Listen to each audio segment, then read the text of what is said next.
Good evening, everybody. Trying a little different time slot than usual for this last minute and unexpected stream. Quick disclaimer, not a medical professional. Nothing I say is intended to be medical advice. Any major changes you make to your diet or lifestyle should be something you check with a licensed medical provider before using in your own personal life. That being said, also not a financial advisor. I don't expect any financial questions today, but you never know. Nothing is intended to be a recommendation for an investment. That being said, we got one person here. Hopefully some other people show up. We'll see. I didn't really schedule this one ahead of time, so I just wanted to pop in here and see what happened. If I did a little last minute stream.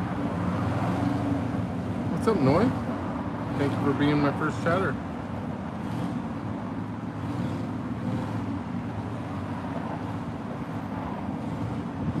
Probably should have given a little more warning, but we'll see what happens.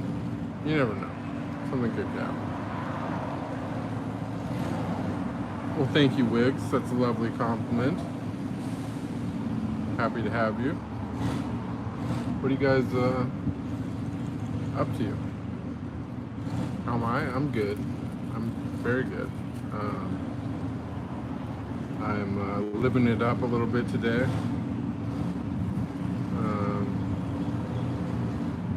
Starting a fast tomorrow. Tomorrow will be water only, and then we'll see. I'm hoping that I can make it from tomorrow till the full moon. So we'll see what happens. I'll try to get something going on with the fast. I'm not sure if the last minute stream is going to work out. We might have to call it. We got third person though. Maybe we're getting somewhere. You never know.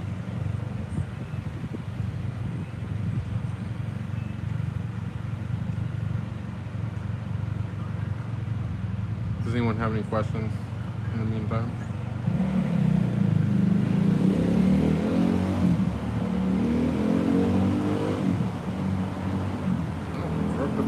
We're starting to get some people here.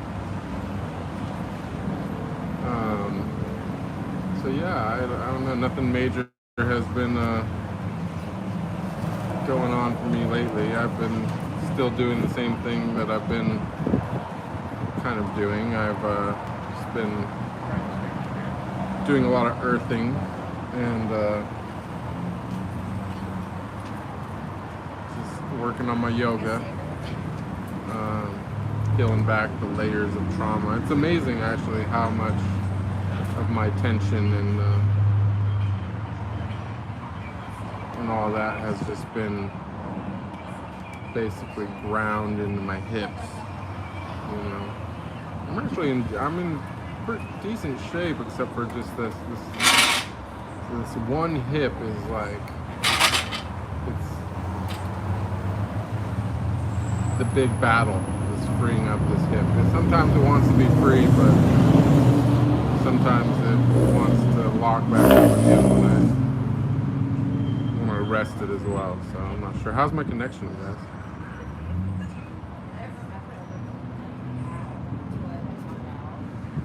I don't know. I think the stream's not gonna stick this time. But you know. Stream strong? Well, that's good. That's all good. But yeah, I've just been doing my yoga thing. Oh, really? I'm getting ready for this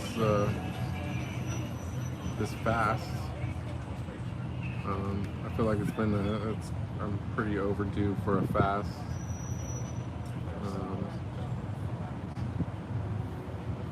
Yeah.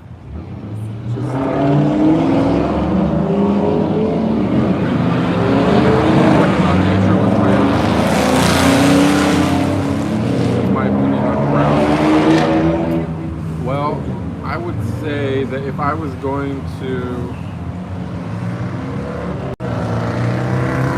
if I was going to set forth some spiritual tenets or rules, lack of a better word, for a daily practice, grounding twice a day would be my absolute, would be on my very front list of things that are required on a daily basis. You need to be in connection with the earth as much as possible.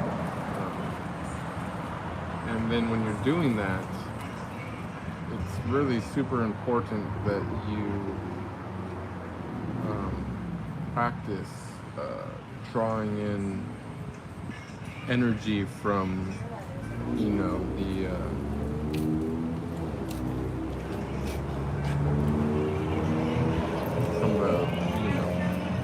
drawing in cosmic energy at the same time, because they go hand in hand. You have to be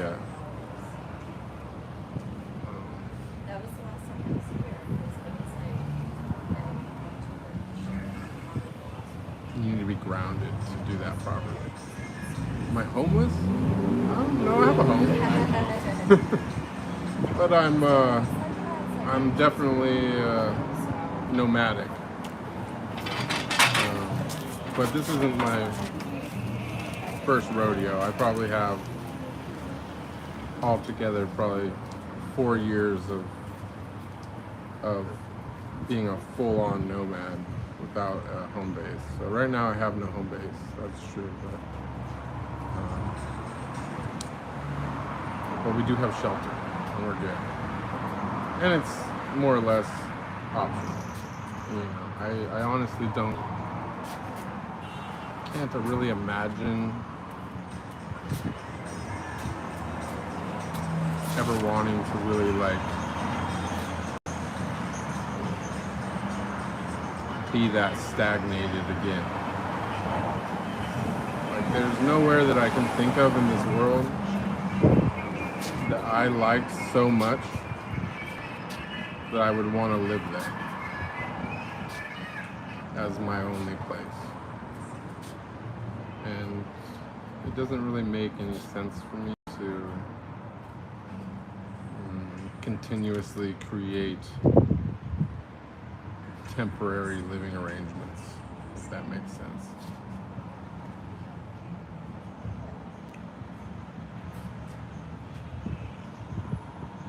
Did I have an awakening while I was in my old career, or was it separate timing? Well, I guess that depends on how you want to look at it. I had been retired. I retired during the pandemic. And that was probably about 3 years I didn't really work, except for just on the webcam with the chick that I was living with. And then once I finally got out of that situation, I, needed work. So I contacted all my producers and stuff, and I secured 20 scenes worth of funding for that coach project. If anyone has seen any of the Taught My Coach scenes. And it was, I had already been, had some stuff happen, but I didn't really understand that it was a spiritual thing happening to me. But the big light went off on September 11th last year. So it's coming up on a year now since that all happened. But that was, I don't know, I was like 16 scenes into my comeback project when the awakening happened. The real awakening. I mean, I guess I was already awake when I would say, I wouldn't even call that the awakening. I would say I was already going through my awakening, but I found my first degree of enlightenment on September 11th, and that kind of, let's put a lot of things into perspective. But the main thing is ultimately, like, I always quote these words, but these words really had like major impact on me, and I live by this like completely and totally. Is that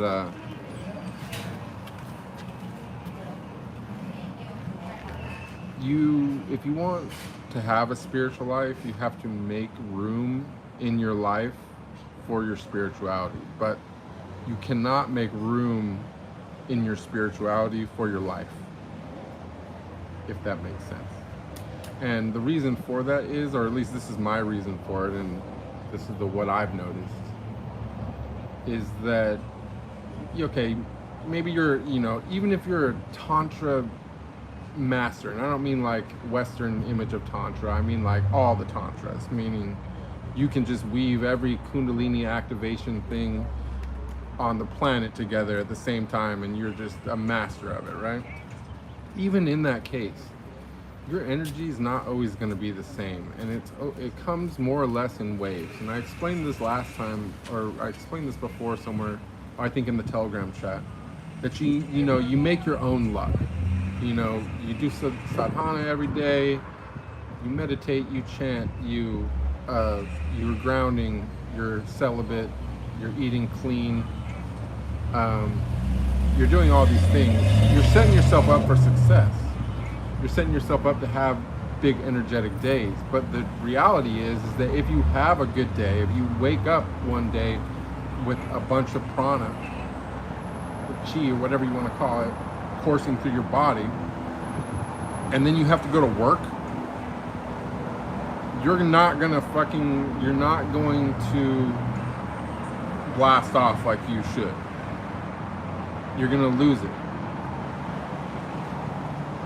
And so you got to set your life up in a way so that when you are feeling energized, when you are feeling spiritual connection, that you can just spend the entire day meditating, however long it takes for you to get into that next dimension. And so that's basically what my life revolves around now, is that I'm just trying to set myself up for success with my spirituality. And when those days come, I go in completely and totally. And that's all that's really super important to me right now. So that's kind of my school of thought regarding the whole thing. So I can check the chat. Do I travel a lot? Yeah, I've been traveling. I mean, lately I've not been traveling that much because I'm in like a pretty prime location. But yeah, I just did recently I was in the Grand Canyon. I was in Sedona. I was in Flagstaff, Phoenix. There was one other spot that I stopped over there too. I forgot. But before that, I was in Oregon. I might be going back to Oregon here pretty soon because it's summertime. I want to go see what that's all about. I went in the winter. It was pretty nasty. But ultimately, after this last experience, I feel severely reinvigorated towards my quest to the east. Like, I want to go to India. I know I've never been there. I know, I'm sure there's a learning curve to that, but I just have to go. So, my biggest mission in life that I'm not succeeding in right now is I want to liquidate everything that I own, have it all in storage. And if I could find the organization and the willpower to sell it all, I want to sell it all. But in the meantime, I got 3 storages, a bunch of crap that I don't want, and I just literally, falling into the trap of desire, because I desire less. You know, like I have too much. Like I want everything that I don't use on a daily basis, or that's not like my own art that I created. I want it gone. But it's just like, I don't know, I can't bring myself just to like, you know, burn it to the ground, and I also can't find the time or the organization to sell it. So I'm just kind of like stuck with that desire to be rid of it and no actual recourse. With my age, I am going to be 39 in November. Aletta says, that's neat, and that makes sense. Definitely is a journey, and everyone's is different. It's cool that you had a true impactful awakening.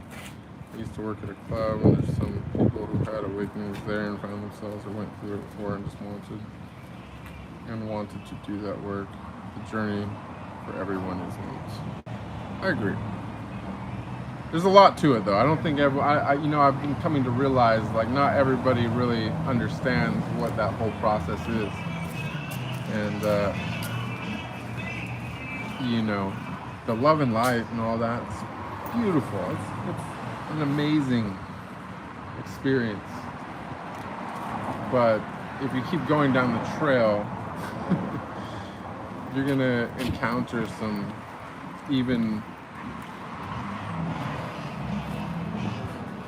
more amazing things that are maybe not quite as gentle as well. So just prepare yourselves. It really, it's a rabbit hole. And if I was gonna rate it like levels, you know, people are like levels, you know, everyone wants to put everything into like levels. I would use like more of like a Richter scale. Because like, you know, level 3 is 10 times higher than level 2. And level 4 is 10 times higher than level 3. And the other thing is that just getting to level 2 makes such a huge, massively positive change in your life and unlocks so much power inside you didn't know you had, that people hit level 2 and they think that they're enlightened. You know what I'm saying? But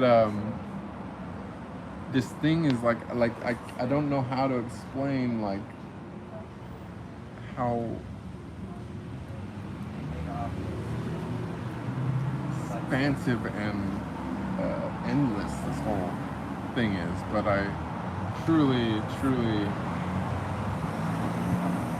can tell you that there's nothing else in the world that is like, this is the game we're playing. Like, we came for this. We didn't come to hoard shit or to fight wars or whatever other bullshit side quests that people are getting stuck on. Like, we came to become gods. Like, that's the whole point, is to populate the heavens. You know what I mean? Let's see, someone's saying something.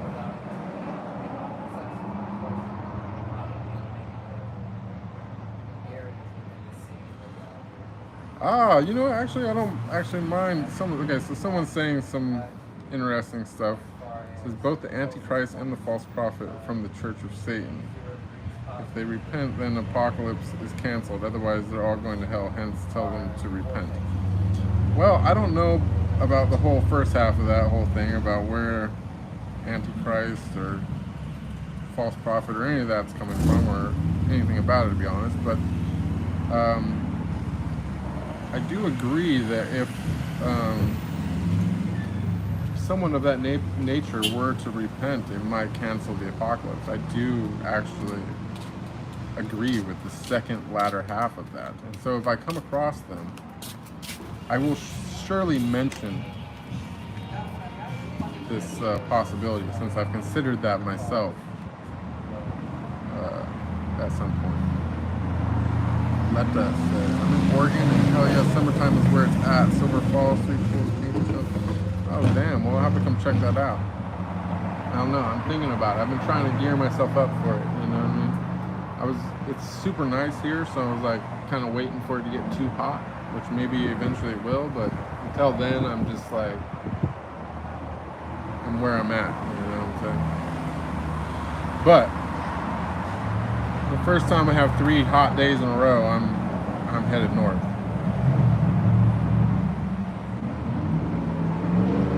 You guys got any other questions? And where is Maya? She was supposed to be here. She gave me so much.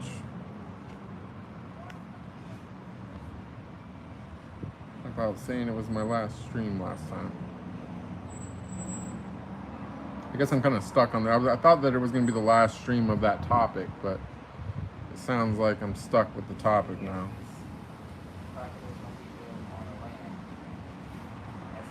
Which I'm cool with it. I mean, it's my favorite topic, but it's just that, you know, my understanding keeps, like I said, every level is 10 times the next. So every time I hit a new level, I regret everything that I told everybody when I was on the last level.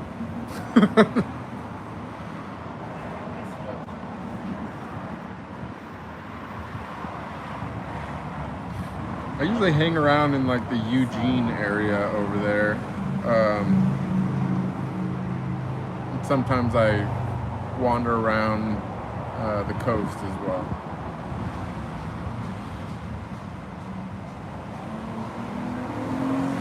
Oh, now we're getting some people here. What's up, everybody? Welcome if you just got here.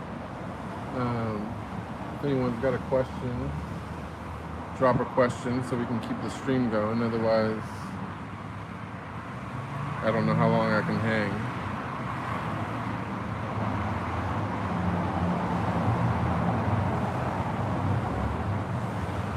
I need something to draw from, you know what I'm saying? But I'm down for whatever with the questions.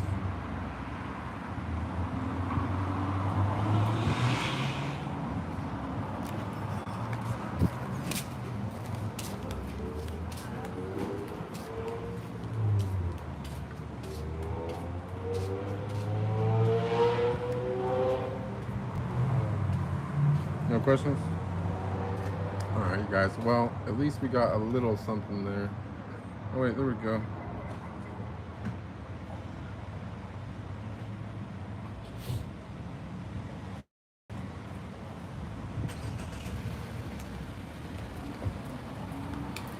Go watch.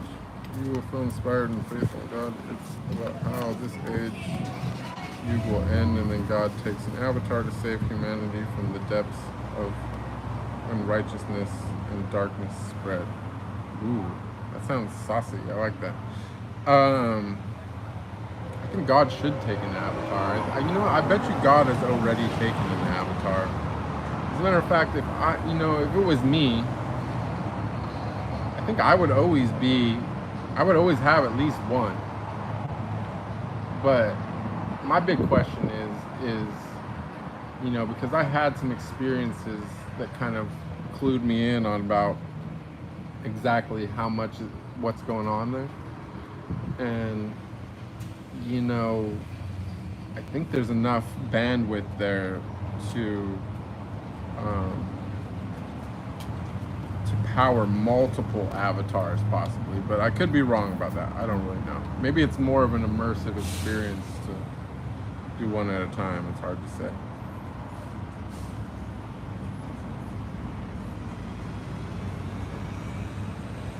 It's all good. I'll take some organ info as well, Aletta. So I'll definitely go check that out, though I definitely don't lack any inspiration or faith in God. I'm pretty tight there, to be honest.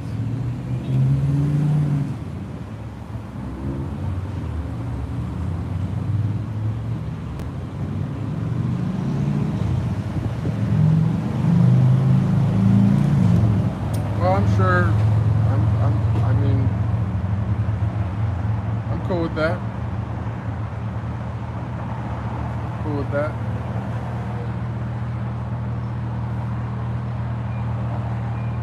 Humanity needs some saving. It's true. It's a tough situation we're in right now.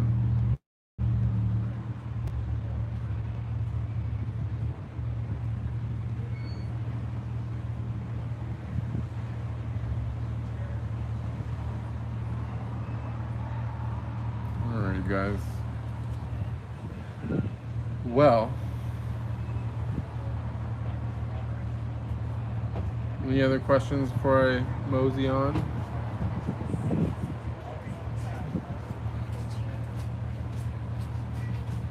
I know it was a short stream, but I at least wanted to, I just wanted to really kind of test out this time slot. Where do I want to travel besides Varanasi?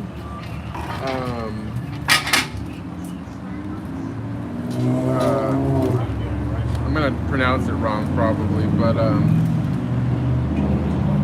the whole like Himalayan region sounds really is really interesting to me. I've been kind of exploring around on Airbnb in the, you know, Uttarakhand region. I'm probably saying that wrong. Or the what is it, Uttar Pradesh? I know I'm butchering those words, but I'm really interested in the Himalayan region. Obviously, if I'm in India, I would probably want to stop off in Goa at some point and have a little bit of something lighter than Varanasi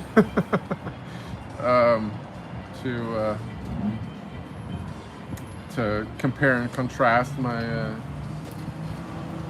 experience in the land of Bharat.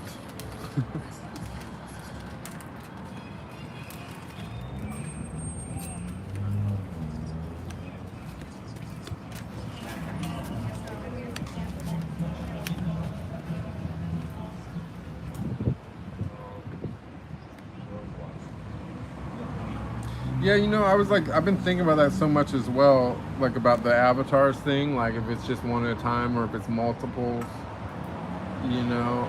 And then like the other thing I was thinking about is,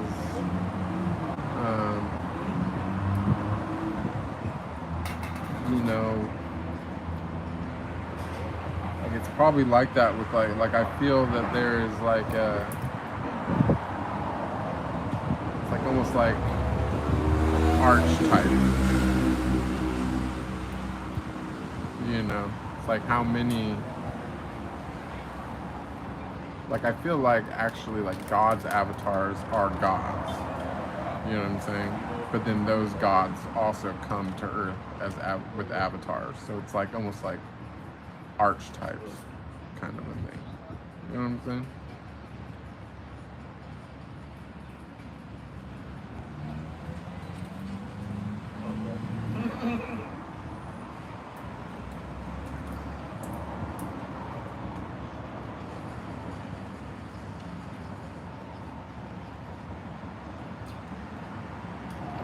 The Shambhala thing is really interesting. How do I keep my vibrations high? I just like live in nature, bro. You know? Sorry, I only laughed because it was just ridiculous. It was true, but also like funny and ridiculous at the same time. But I just don't take it that serious, you know?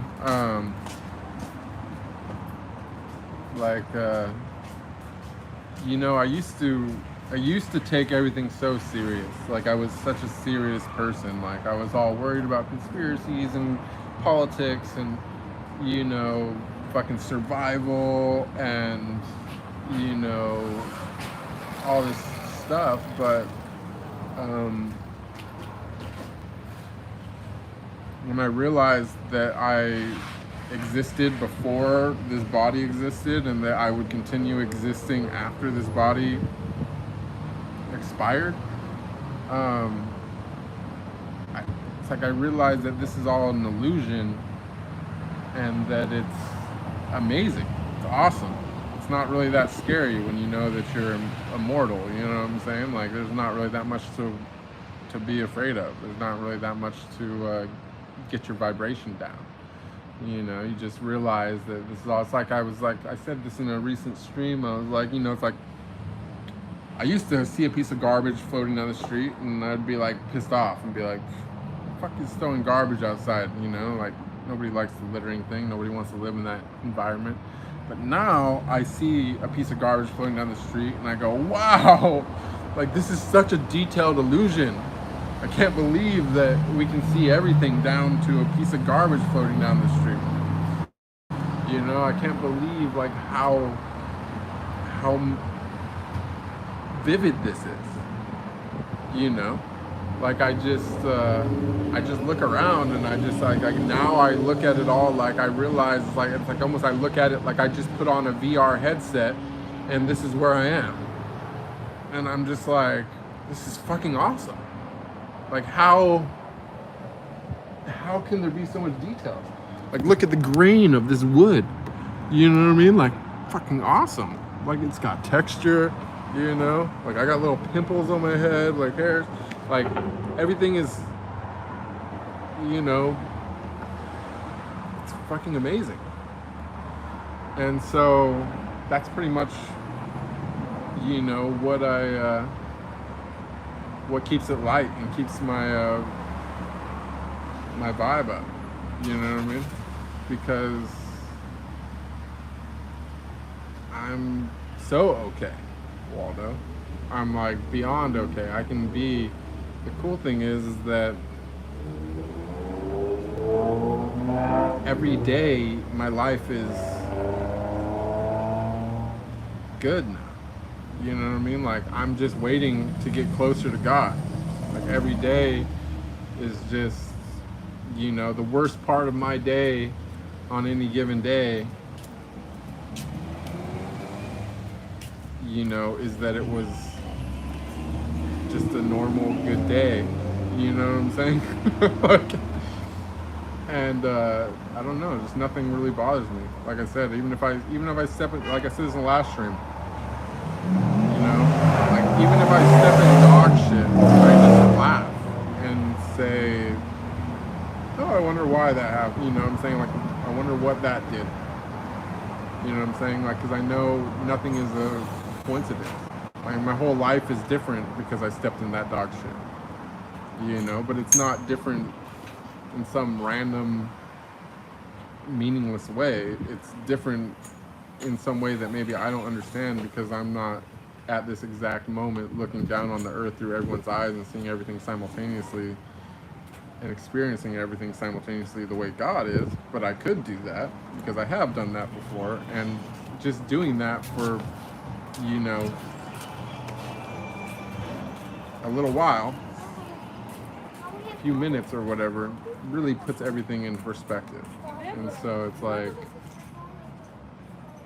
I don't know. I find it's hard for me to really think about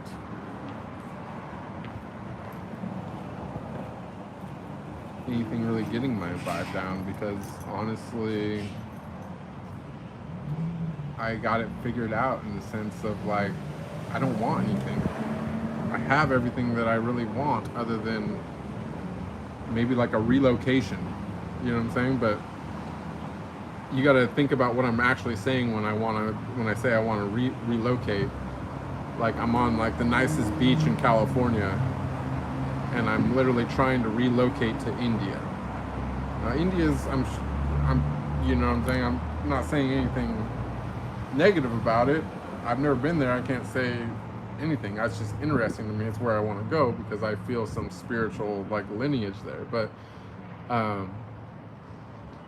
you know, a lot of people would say that that's crazy. They're like, what? You're on the beach in California and you want to go to India? Yeah, I do. You know? So that's the beauty of it, you know what I mean? Like I try to tell everyone, it's like, don't stop wanting things. Wanting something is the root of all dismay.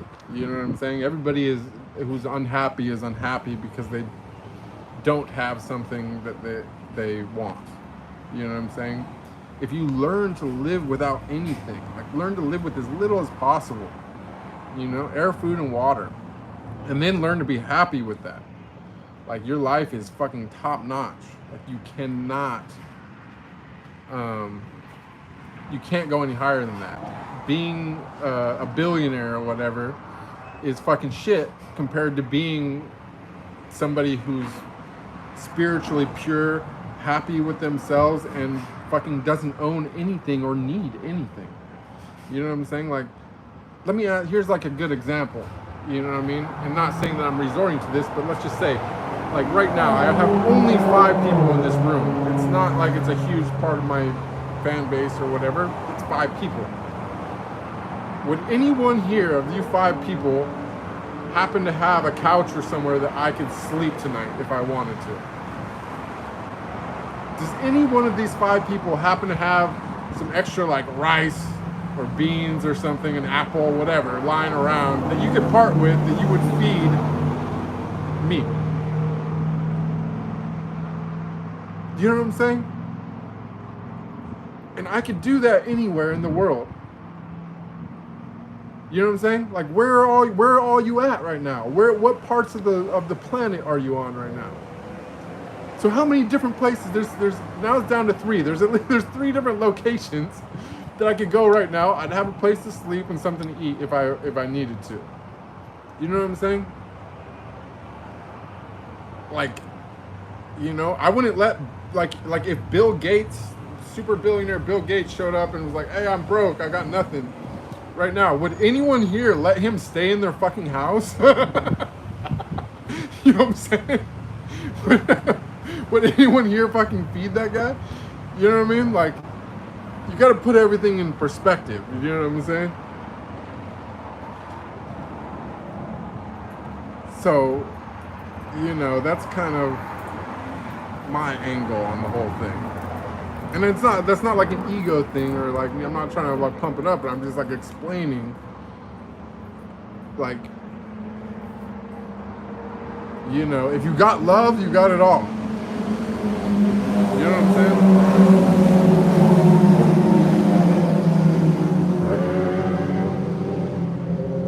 You know, like imagine, what if the dollar collapsed down to 0 tomorrow?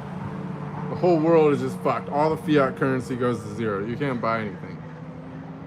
You know, these billionaires or whatever, those you guys, you know, they're gonna have whatever they got, but no one's gonna fuck with them. You know what I'm saying? You know what I mean? Us just having love between these 5 people in this room right here. We got more than that. Do you know what I'm saying? So I don't know. That's just like that's just some food for thought. Just a conceptual thing. You know. One second. Let me go back and read the chat because I was.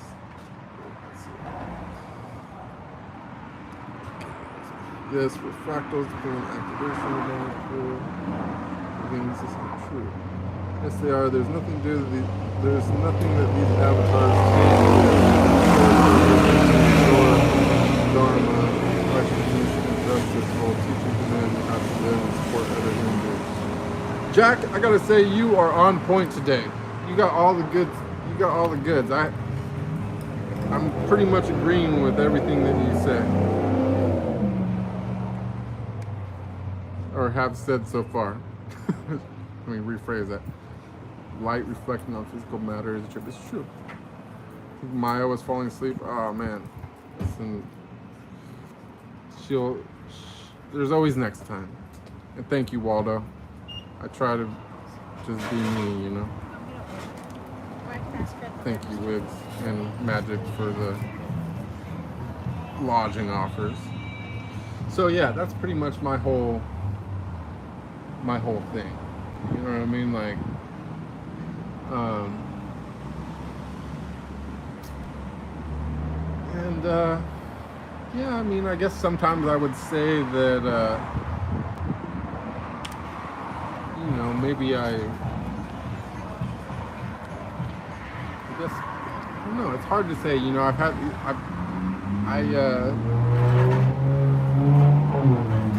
have a lot of physical love to give as well, and that part of me maybe is not totally fulfilled. Like, I would love to have somebody that was, you know, etherically on my level that I could, you know, manipulate some energy with.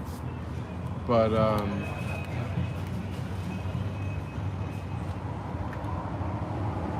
I'm so content without it as well. You know? It's really just even my desire for affection, I would say, is more or less rooted in just wanting to practice working with that energy, you know, because I understand, I've come to understand, you know, that the last stream that I did, I don't know if everyone realizes this, but what that stream was really about was Tantra, okay? But not the type that most people think of. You know, in the West, people think of Tantra as some type of sexual practice or whatever, which there is a type of Tantra that's like that. But the original Tantra and the Tantra that most of these like Buddhist monks and stuff is practicing is not that type of Tantra. Tantra means to weave, right? And so that means basically Tantra means to use like multiple techniques together to get a spiritual effect. You know what I'm saying? Or to go into a trance. So a big part of that, which I didn't understand at all when the one thing I ever read on Tantra long ago, was this whole, like, you know, they go through this whole process of developing this whole relationship with this goddess, right? You know, they start off slow, you know, they're just exchanging looks, and then they hold hands, and then they embrace, and then eventually they're finally copulating, right? And I didn't go through that whole process, but I already had a very strong relationship with my goddess from being in the industry for so long. Because people used to always ask me, like, yo, how do you make it seem like you're in love with every girl that you work with, and da da da da. And it's like, I used to always say, well, I had this imaginary girlfriend that I just plug into whoever's there. And, you know, it was that recent experience that I had when I realized, you know, that the earth was my goddess. That, you know, she was right there in front of me the whole time. And, you know, I didn't have to go through the whole building up the relationship with her. I was just remembered her. You know, I suddenly remembered her name. And then, you know, I remembered my love for her, and I remembered, you know, the power that she gave me. And that ultimately is, I can't even explain the level of power that woke up inside of me. And the interesting thing is that, like, it wasn't like I was like doing it trying to obtain any kind of anything. I was just in desperate, maddening love, and just so deeply immersed in my emotions for this goddess, which at that moment was being represented by the earth. I was seeing her in everything. And even though I wasn't thinking about doing anything else other than that love, some point when that emotion like collapsed and I found my center of peace again, it just unlocked like everything inside of me. Like I suddenly, it like united my, I mean, what I think happened, and I felt this, I even actually talked about this, but I recently read something that made me understand it better, right? Because I think in my last stream I said I feel like there's like a bar of energy like shooting up from my solar plexus out through the top of my head. Like I can feel it all the time, especially when I do that mudra. It's like the praying mudra, right? And that happened from that day, right? And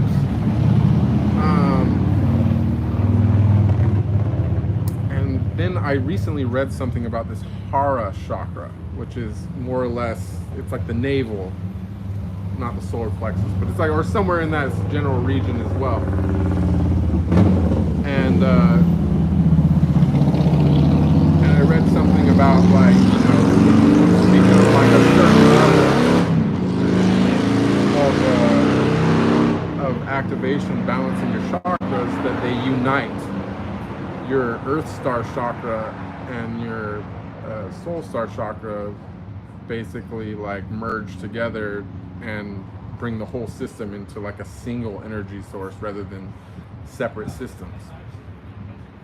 And I think that that's what happened to me that day. I think that the day when I said my first degree of enlightenment, I think that was actually like more or less me opening my, or I think that was me opening my Soul Star chakra, you know, using the Bindu chakra initially, but it led to that. And then, you know, this recent, most insanely powerful experience that I had, for sure, I opened the Earth Star chakra because I literally like became the Earth for a moment. And, you know, that lasted for like 3 days. When that was done, like that was like literally the moment, like I felt the peace come over me, and I put my hands together in the praying sign, and it was like I could just see this like double helix of gold light, you know, and I could feel it as well, like ever since, and I can still feel it, like I can feel this bar of energy coming from down here and like shooting up through the top of my head. And all I have to really do is like focus on it, you know, and I don't know how to explain what it is or what it's even there for, but it's like it just brings this joy. It's like it radiates joy or something like that. It's just like some kind of pleasure that just kind of comes from that. I don't know. Okay, Mama Gaia is all loving and so unconditional. The integration is lit. Yeah, it's pretty awesome actually, yeah. And do I see myself having children in this life of mine? I don't. Do I see it? No, I don't see it. I'm not necessarily like super opposed to it. Like if I found the perfect situation, I would probably see what happened. But I don't really think I don't really know. I don't really know what the what's going on there. Like it's hard for me to imagine having children when I can't even really. It's hard enough for me to imagine like having someone in my life, you know, because I've taken a very weird, you know, stance on everything. Like I've really truly embraced this non-materialistic life, and I think that that's so important. Like I can't understand, like I don't want to run and tell everybody like, hey, yo, just get rid of all your stuff, whatever, quit your job, this, that, and the other, but like what sandwich? Truly The ham and cheese? Yeah. I want there's it's just what I said before, you know, if you want to think of it as like a quantum science kind of angle, quantum mechanics, like once something's wavelength has collapsed it is what it is. But, and even those things which wavelengths have collapsed are still God. But if the wavelengths haven't collapsed, it's a much purer form of God, much closer to the source, right? And for that reason, anything that you can clear out of your life, be it physical, mental, or whatever, just anything that has had its wavelength collapse that you can get rid of, makes room for that which has unlimited potential, in that its wavelengths haven't collapsed and it's God. You know what I'm saying? Like, it can still be anything.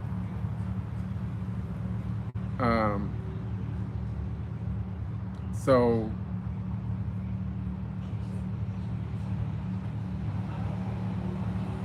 I don't really know,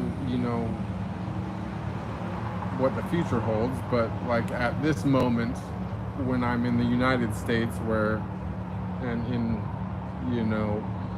a place that probably has more billionaires per capita than anywhere else in the United States,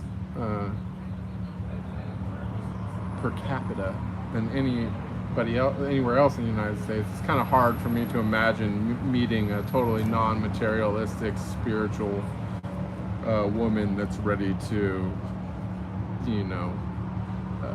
forsake all their worldly possessions and move to India with me. So, and my dog. So, it's pretty,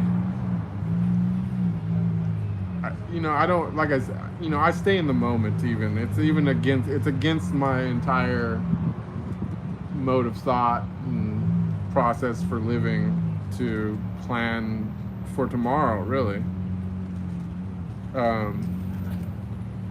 So,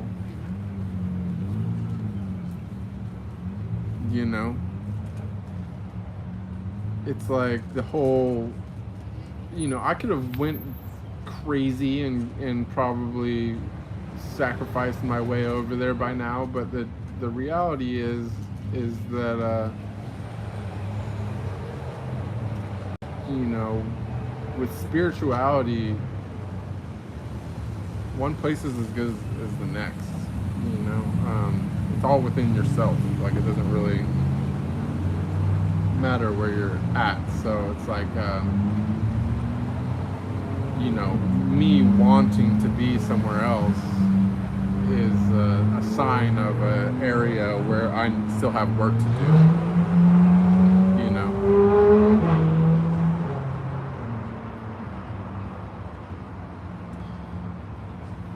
So that's kind of my feelings on that.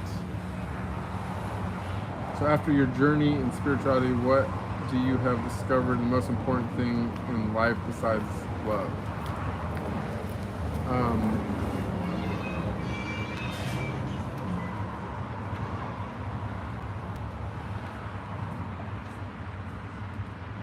Most important thing in life besides love?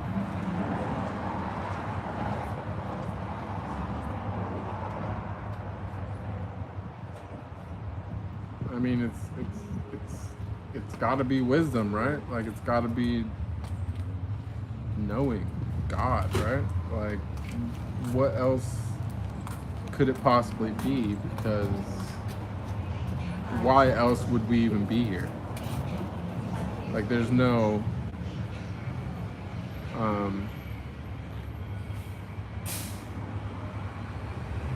like, to me, like, this is all just the big drama. This is the big drama of God. This is the reason why I, even after having so much success with the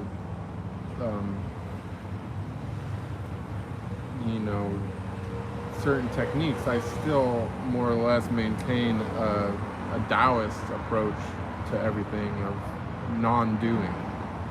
And the reason for that is because I see God in everything, and I understand that God is having the experience of every person on this planet. So that's basically where karma is kind of more or less being derived from, because when you make an action that has reactions, you can't necessarily see all those reactions, right? And if it plays out all good, that's good for you. You got some good karma, but if it plays out badly, then you got some bad karma, right? And the reason why you got that is because you created a negative experience for God, And so the safest course of action is always doing nothing. Well, not always, but is usually doing nothing because of our limited perspective of where we're at. But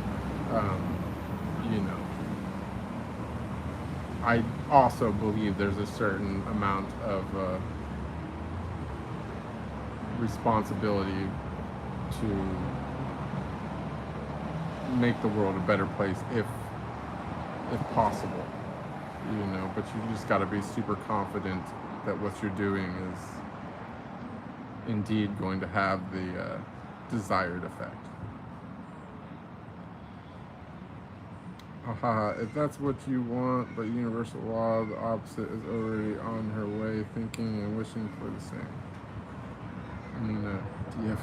Yeah, I mean, we'll see what we're gonna see what happens. We're gonna see what happens.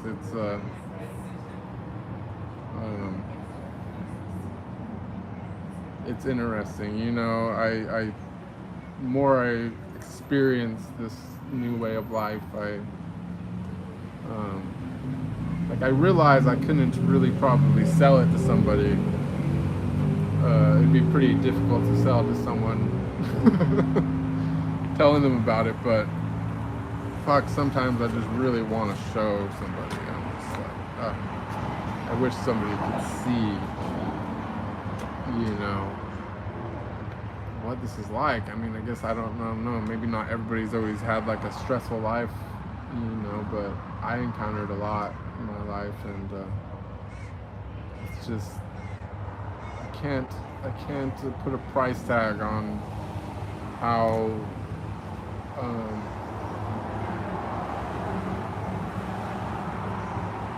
valuable like freedom is,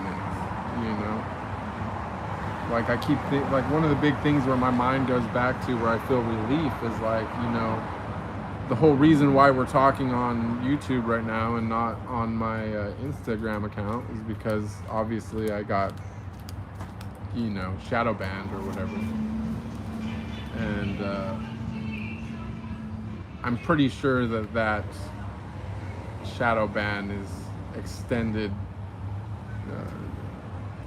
much farther than I really realize with my just from accessing my accounts or whatever, but like I really do feel like they more or less canceled me from like a higher level. And the cool thing is that like I realized that I'm now immune to that. Like that was a move that they only got to pull on me once, and I already outsmarted it. Like they can't,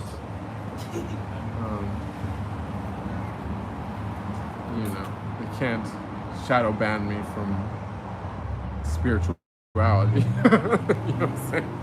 Like I'm gonna win on this one. So that also brings me like a certain amount of peace and joy. How do I feel about Buddhism? I like Buddhism. It's definitely, I would say, up there on one of my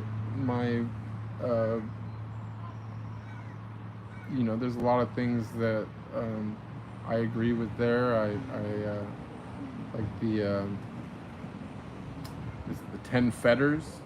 I truly see that as truth. I like to practice celibacy sometimes, but I don't know that I would make a lifelong commitment to it.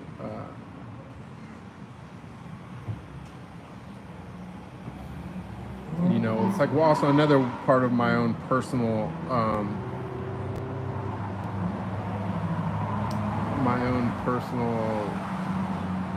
don't know, I don't want to say mantra because it has other words, but like my own personal like belief on spirituality and stuff. I want to like really run this home. Is that it's not like, okay, other people or whatever, other people have the right, but my way is not to be 100% aesthetic all the time. I believe in being aesthetic most of the time, and the reason why I believe in being aesthetic most of the time and being is because it makes it so much sweeter when you do partake in one of those earthly delights, you know? Like for the people that use cannabis out there, like fucking, like think about it, like you fucking smoke every day, eventually you're just smoking, you never really get high. You smoke once a month and you're fucking to the moon when you smoke. You know, if you never eat sugar for months and months and months, maybe a year, and then you have, you know, a fancy soda or a piece of cake or something, like, it's like, you know, it's like the rice pudding with Siddhartha. You know what I mean? Like, it's like he was fasting, all of a sudden one day some, you know, hot chick gave him some rice pudding and he had that and he was like, and just took him to a whole new level, right? You know, it's that kind of thing. It's like, you know, oh, I haven't had, you know, like me, I had some of the most amazing interactions with women throughout my career, not just on camera, but like, you know, women knowing that I was talented in that department. It opened up a lot of outside of work experiences for me to partake in as well also, right? And you know, for the most part, I've always kind of, for a long time now, always felt that like unless I was getting some head or whatever, that I was giving, you know what I'm saying? Like I was a giver. I didn't feel that I was really, you know, it wasn't really about my pleasure or my experience, you know? But now that I've been practicing celibacy and all this stuff all the time, you know, the last little fling that I had a few months ago, it's like I'm so sensitive that it's like a completely different, like awesome experience, not just pleasurably, but you know, the whole Tantra aspect of building up your energy, you know, by edging and all that stuff. It's so much better when you're just like in a constant state of edging. You know what I mean? Like, it's just like this totally, completely different, miraculous experience. You know, and then what's even more so is that, you know, now that I have like completely different concept of energy manipulation and, you know, how to stimulate that energy in somebody else, etc., and then combining that with that extra sensitivity, you know, it fucking has unlocked a level of interaction there, not just for myself, but for whoever I'm with, that even with all my experiences, being with 1,000 women or whatever, when I was, you know, doing my thing, like nothing compares to that. And it doesn't require like any movement at all. I can just literally like put everything where it goes and then use my mind and my body and my energy alone to manipulate and make something happen for both of us. And it's just a completely different and awesome thing. So, you know, that just goes, you know, like everything that you like to do, stop doing it for like a substantial amount of time till you don't even want it anymore. And the day that you don't want it anymore, the day you forget about it, go do it again. Even music can be like that. Like I stopped listening to music. I didn't listen to music for 6 months or something, and then my Spotify Wrapped came out, and I was listening to music on my Spotify Wrapped, and that was literally the first day that I had my first day I listened to music after 6 months was also the first day that I had a full-on heart activation, out-of-body experience, and, you know, got to experience oneness with humanity. So, you know, everything can be a tantra, everything can be a tool, but nothing works in excess. It only, you know, the secret to all these things is to first develop a love for it. You know, maybe you got to do it a bunch, maybe you got to do it more than you should to develop that love. Once you develop the love, forget it. Forget that thing. And once you've completely forgotten it, go back and revisit that thing that you love again. And this is what I just told you right now is literally one of the most powerful tantras that anybody's ever going to give you for free. Like, remember what I just said. Like, it will take you so far, and in a beautiful way. In a beautiful way. But be careful. Don't go get strung out on something while you're developing your love for it, because you do have to put it down at some point once that love's there, and then you got to leave it down until you totally forget, and then it becomes a tool for you. Then it becomes a totem. You know what I'm saying? And you know, one good totem will take you a long way. You know, you build your little toolkit, and I wish I could say the sky's the limit, but it goes so much higher than the sky. Let's see. No, life is meant to be free, and and society puts materialistic label on masculinity, but the currency is different. I would agree. I got it all wrong. Yeah, it's, you know, the game was never meant to be easy. You know what I'm saying? The game was never meant to be easy.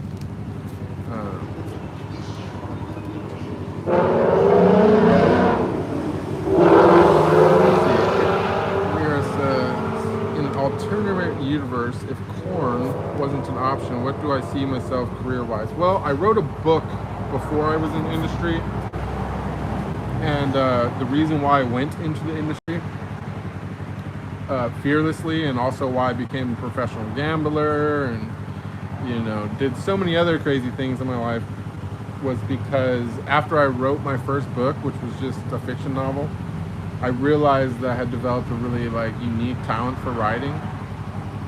And so I have since then, and this is also, I think, the mentality that was a very Taoist mindset that very originally set me on this spiritual path to begin with, and probably ultimately where I did the most work towards where I'm at now, was that I always said that I would live my life to be the most interesting life story that was ever written. And so I've always chosen whenever I had a tough decision on this or that, you know, what's my decision going to be? I never chose the thing that I thought was going to make me the most money, or that I thought would be the most fun. You know, sometimes I chose the thing that was really fucking stupid. Or really dangerous, and the reason why I made those decisions, because anytime I ever had a choice, I just told myself, what would be the best for the book? What would be the best for your life story? And I never deviated from that. And so, you know, the corn industry was a big part of that. But you know,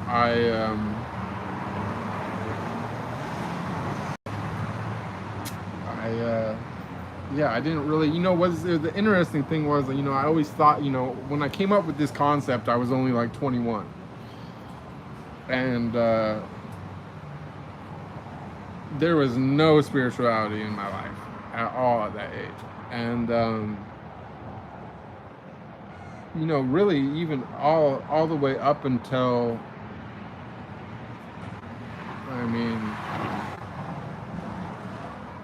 I didn't start really seeing past the veil until 2020 or something. Is when I very first started getting my whole like things started to happen, which I rationalized away at the time, but now looking back, I realize, like getting hit by lightning and having my fucking bulk of my memories erased was probably not just a coincidental thing. It was probably super required for this whole thing to happen. And oh yeah, that's what I was gonna say, is that I always thought, so I was back when I was like 21, and then I got into the industry and all this. Like my plan was always that I would make a meal in my 20s, and then write a book about how I did it. That was like my vision for my like life story. I was gonna live like crazy, do all this stuff, make a meal in my 20s, and then write a book about that. Well, I made the meal, but I didn't keep the meal. You know what I mean? And so I just continued on, I just kept going, and every time like I would be like, okay, well, I didn't make that checkpoint, but my life is still really interesting. I'm still doing all this stuff. I'm traveling in Europe, and I'm doing this and the other, blah, blah, blah. Well, what's the point? What's the rush? What do I need to write the life story yet for? You know what I mean? And, at some point, like after I had, quit the industry behind the pandemic because I didn't want to take those tests or the vaccine or anything. And then, things kind of just got slow for a little while, and I started thinking, I was like, man, I don't know, like what's the end of the story gonna be? I never would have guessed. I never in a million years. I never would have guessed that there would ever be even a spiritual like incarnation to the whole thing. Like I didn't even think that it would be ever even be part of the story at all. Like I just it wasn't my belief or anything, it wasn't, like my big step into that direction was literally, I was like, got drunk with some random dude that had PTSD in the Czech Republic, and he started popping off about the simulation after he got drunk, and I was just thinking, I was like, man, this guy must have really been through some shit. He was like some dude in the army that he's like, he's like, distancing himself from reality or whatever, but that stuck in my mind, the simulation thing. And then years later, something really incredible happened that is not even worth mentioning, because it's literally nobody, like, even me seeing it with my own eyes and the two other people that seen it with their own eyes, we all seen it with our own eyes, and none of us still believed it. But I kind of did believe it, because I did see it with my own eyes, and so that was the moment when I was like, this is a simulation. It's like, this is a fucking video game, and I'm outside of this motherfucker, fucking with myself. Because I'm like, nobody else in this world would fuck with me like that. Only I would fuck with me like that. God's not got time for that. I didn't really realize, that it was going to end up all being more or less, what it actually is. So it was really interesting. Yeah, the Zeus activation was pretty gnarly. Like fucking, that was like fucking crazy. And the crazy thing is that it really was. It started from me. It wasn't like it just hit me. It was like I literally stood up, like had the full lightning bolt on my arm before anything else happened, and it hit the building right where I pointed my hand. So who knows? That one was pretty crazy, but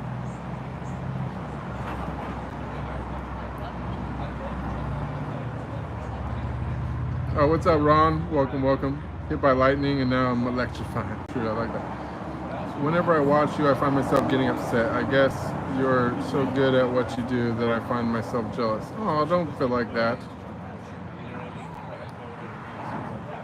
There's honestly less separation between us than you realize. We're all in this together. I gotta tell you. Oh, what did I spend it? Fuck. Traveling, hotel. I lived in. So my first, now I'm, overlanding. I got like a cost-effective way of doing what I'm doing, but I had a total of I did 10 months one time, and I think 11 or 13 months the other time, where I lived at the Marriott. So I literally, I'm a Marriott. I was a Marriott. I'm a Marriott Titanium member. I might have dropped down to Platinum now because I haven't been staying in a while. But I was a Marriott loyalist. A lot of that went there. A lot of plane tickets. I would mention gambling, but I actually think that I probably made a lot of that from gambling. So I think I'm actually positive that I'm overall up from gambling, as long as you don't include the stock market. A lot of weed.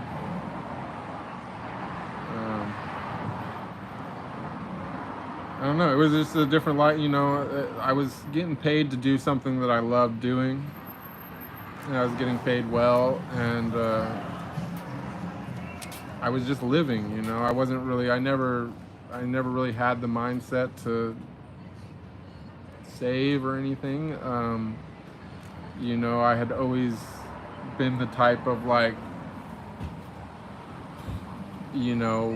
whatever I accumulate is gonna come as a lump sum, and it did. I had some really big paydays along the way, but I was just careless. I not in a bad way. I just literally, I would just buy whatever I wanted whenever I wanted it, and do whatever I wanted whenever I wanted to do it. And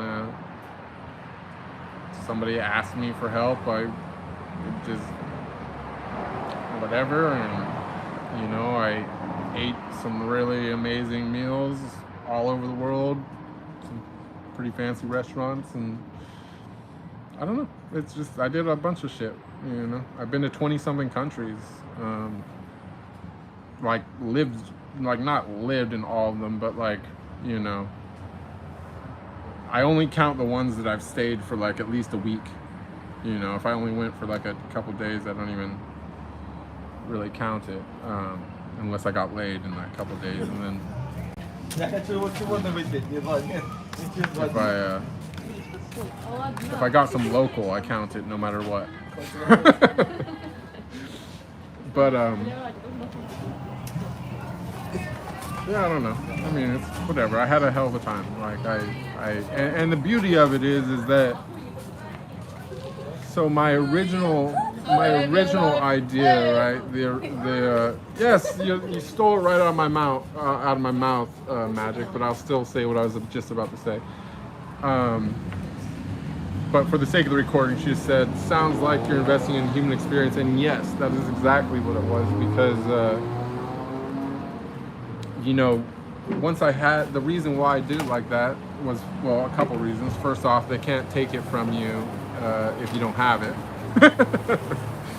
So there, I had a little bit of a capitalist mindset to it. But the other side of that was that since I was living for the life story, and it was all about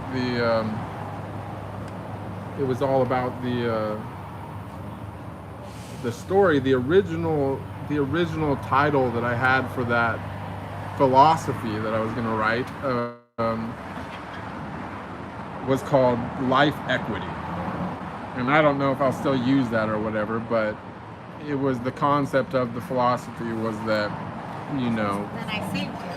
if you have an ability to write, or I guess nowadays, at the time, there wasn't social media wasn't super big, but now we got YouTube and everything else. You know, if you have the ability to, I guess now you could say influence others, or some kind of artistic outlet, then life experiences actually do have monetary value. You know, like if I start writing tomorrow, even if I never write about my life story and I only just write fiction, can a person who's never had the experiences that I've had write the same way that I could write? Like, ask yourself that. It's a real question. Like, could somebody else who never was a porn star write a story about sex like I can write? Can somebody else who's never traveled write about fictional planets that don't even exist the way that I could write about it, having lived in 20 different countries? Can somebody who's never been to prison write about being in prison the same way that I can write about being in prison? Can somebody who's never experienced God in the way that I've experienced God write about God in the way that I can write about God? You know what I'm saying? And this isn't like, I'm not like boosting myself up, I'm just explaining the thought process of the whole life equity thing, and that all these experiences, like and now come to find out, now that I understand spirituality differently, it has even more worth than I imagined, because I always thought about it in this sense, like, oh, I'm going to tell the story, I'm going to whatever. Now I realize, like, okay, maybe I will tell the story, but I don't need to tell the story, because first off, I've forgot more shit than most people have ever done. You know, I still remember, even after getting hit by lightning and forgetting more shit than most people have ever done, I still remember enough to tell a hell of a good story for some memoirs, right? But what's even crazier is now I know that it doesn't matter if I forgot anything. It doesn't matter if I never write the book. That God himself has experienced my entire life.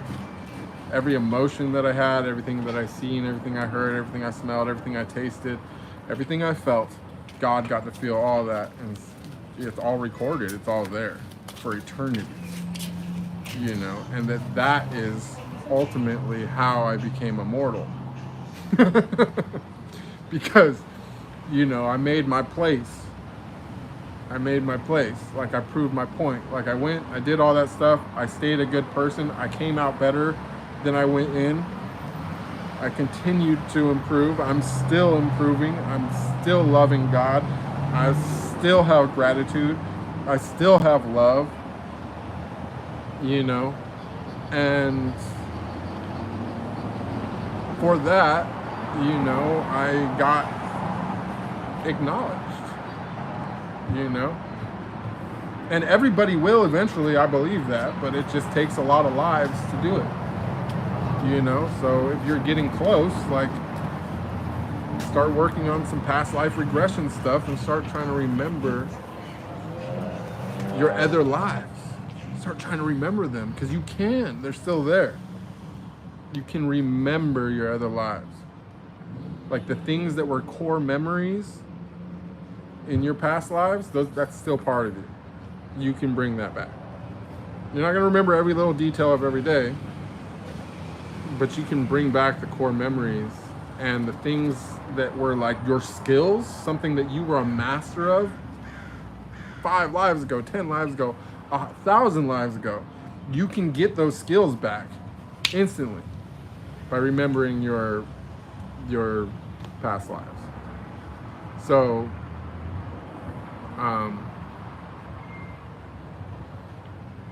yeah, that's the whole thing. Sounds like investing in your human spirit. Wait, unlocking abundance mentally. Yes. What's my opinion on polygamy? Well, I've done a lot of polygamy. Tried it. It was really my go-to setup for many years, probably like 10 years. I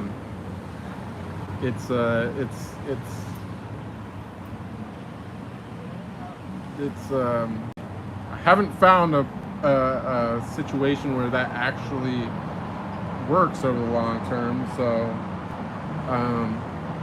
you know, I think it sounds great in theory as a man, and I also think that it's, you know, as far as like natural selection and the advancement of our species, I think it also makes sense in the sense, you know, like a woman can only be pregnant once at a time. A man can get many women pregnant, right? So if we want to rebuild the population that we're losing right now, then we got to keep as many wombs working as possible, right? But I didn't realize. you know, if all the genetically gifted men are taken, and then women start going into the, you know, start you know, taking whatever's left over, just because that's what's available, and all the genetically gifted men are taken, then, you know, it ends up diluting the gene pool, and creating a greater degree of variance between people, and there's more, you know, recessive genes, less dominant genes, etc., so on and so forth. So it all makes sense, but in my actual experience, doesn't work.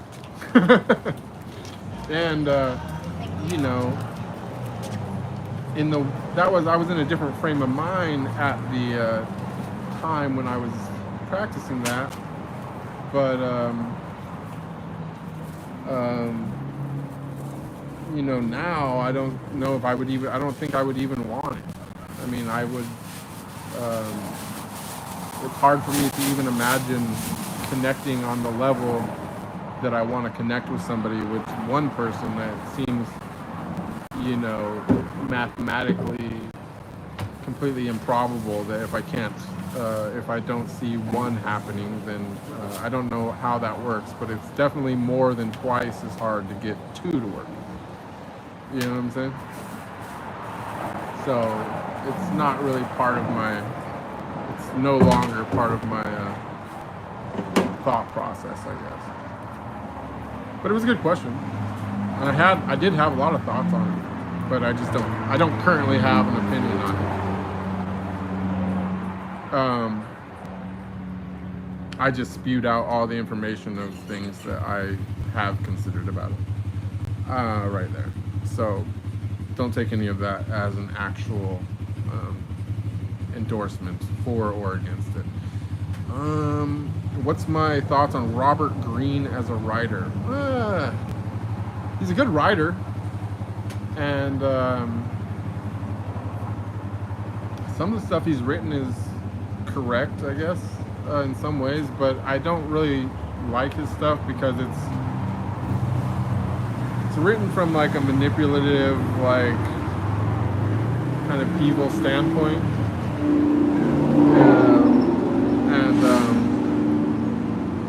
and it's entertaining, but I think that anyone that, for example, you know, tried to put most of what he writes into practice, I think it would be a negative towards their, you know, you could pick it. You gotta cherry pick. You gotta cherry pick with the stuff that he wrote. He's got some really good stuff that you should live by, and he's got some stuff that you should not be that guy, because he writes a lot of, you know, manipulative kind of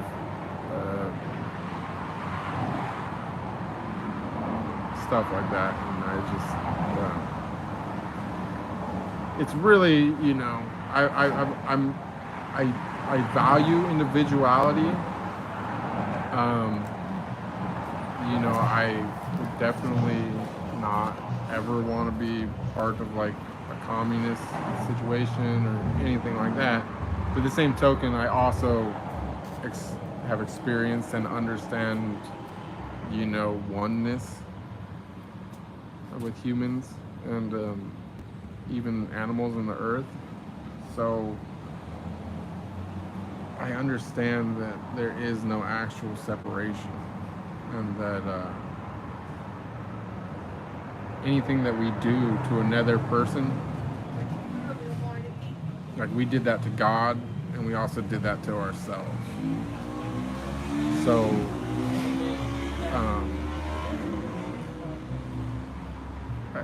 you know, from that context, I don't think that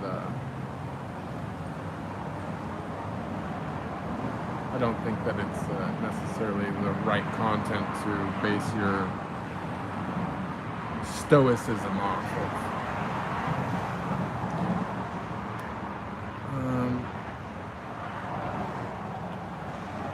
Who knows about you better than yourself? I assume you're talking about God, right? No? And that's true. Who's my favorite star to work with? Fuck, it's been so long. I'm like kind of out of touch with who's who. I would say on that last project that I did,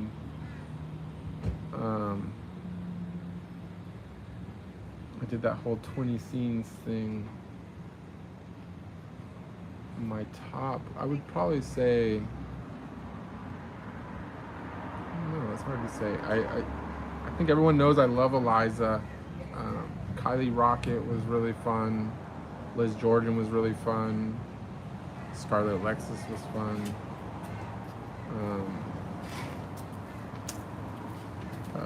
Kay Lovely was awesome. I got to work with her like a few times. Your hair is beautiful, by the way. Oh, thank you so much. You're welcome. I mean, there's a lot of good out there. But I mean, I don't know. I mean, back in the day, I loved Keisha Gray. I mean, there's just so many. Honestly, there's a lot of good there. So I always feel weird like naming people. I try not to name people because I don't want to. If I thought about it hard enough, I'd always think of someone else. And if someone else that I would have said, if I thought about it hard enough, seen me not mention them, I wouldn't want them to feel bad because it was just me saying shit and not them popping into my brain right away. You know what I'm saying? So there's a lot there's a lot there, but I haven't had any bad experiences in a while. Even I would say like the worst energy chick that I've worked with in the last few years, because I haven't done a ton of scenes, I still had good sex with. It's just that she was just kind of there was like one chick that had the narcissism really bad, but aside from that, I mean, even that, I had a good time. I just don't know that I would want to. The energy imprint wasn't that great. See, I know this is weird as fuck, but what's my problem if, as a girl, I can't feel sex, but I feel when I do alone? I tried a bunch of guys, but you can't.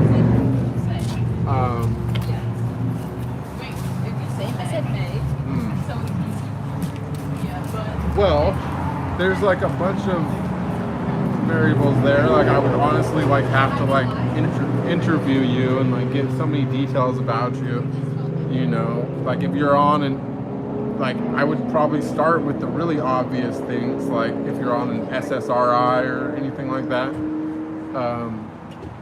I would probably give that like the first round of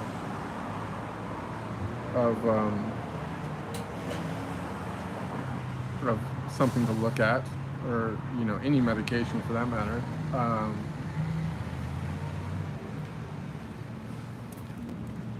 Again, I'm not a doctor, but that's just where my mind would go initially. After that, I would probably be wondering your age. You know, if you're like in your 20s and you're getting with other guys in your same age group, or anywhere below that, definitely, and probably even for a good 5 years after that as well. You could just be literally getting, you know, a lot of guys when they're younger. Guys don't figure out.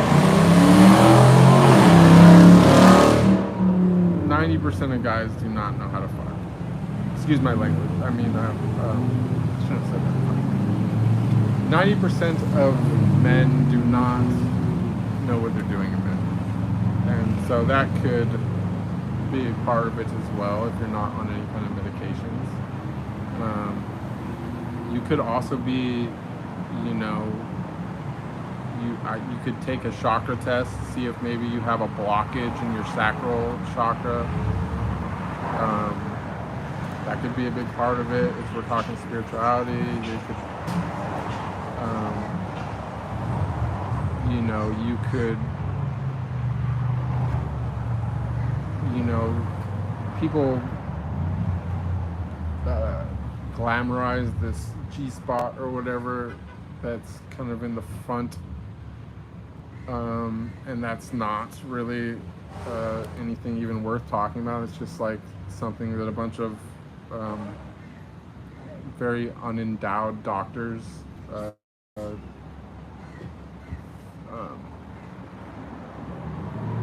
kind of made a big deal out of it, whatever, even if they even were doctors, you know, whatever magazine columns and crap that they wanted to target a bigger audience of people that could actually, you know, reach whatever that area is, but the real sensitive places are a little harder to get to.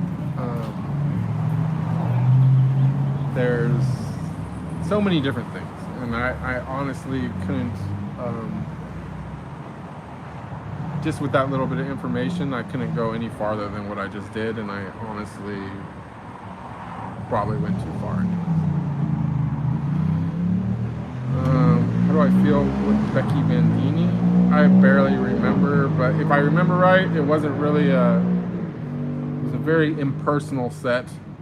I think, I don't think that we said any words to each other at all outside of the actual lines from the scene. So it was not super memorable for me, I guess.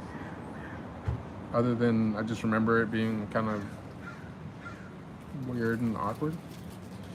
Since I mentioned Stoicism, have you implemented any of the philosophy? It seems like it's geared towards men. Can a woman be considered Stoic? If so, would you date someone who follows it religiously? I mean, I think that wisdom is wisdom. A lot of it is geared towards men, but even if it's geared towards men, a woman should know it, because, you know, you should want a stoic man. You know what I'm saying? So, you know, some of it will be useful for yourself, of course, but it's really super useful in identifying a mature male partner that, you know, has enough wisdom in himself to lead and be a good, you know, father or husband, I guess.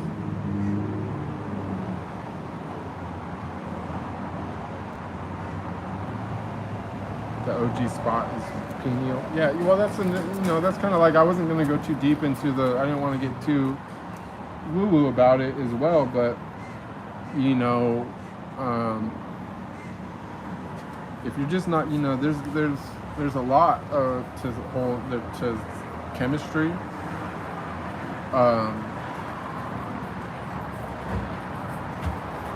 Between people, and some of that is energetic and spiritual nature. So there's just so many things that could be. So many things.